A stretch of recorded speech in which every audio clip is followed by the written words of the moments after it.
బుక్కపట్నం మండలంలో చిరుత సంచారం కలకలం రేపుతోంది. కృష్ణాపురం, గోపాలపురం పరిసర ప్రాంతాల్లో చిరుత సంచరిస్తుంది. దీంతో స్థానికులు తీవ్ర భయాందోళన చెందుతున్నారు.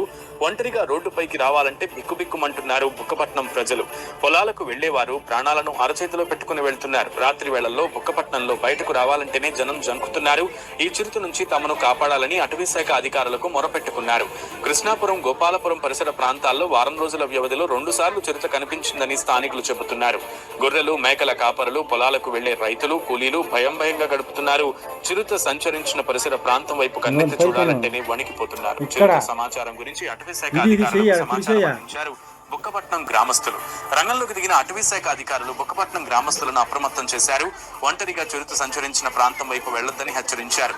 రాత్రి వేళల్లో రైతులు ఒంటరిగా పొలాల్లోకి వెళ్లొద్దని ఆదేశించారు. చిరుత సంచార నేపథ్యంలో గ్రామంలో దండోరా వేయించారు ఫారెస్ట్ అధికారులు. చిరుత ఎక్కడ కనిపించినా వెంటనే సమాచారం ఇవ్వాలని కోరారు అటవీ శాఖ అధికారులు.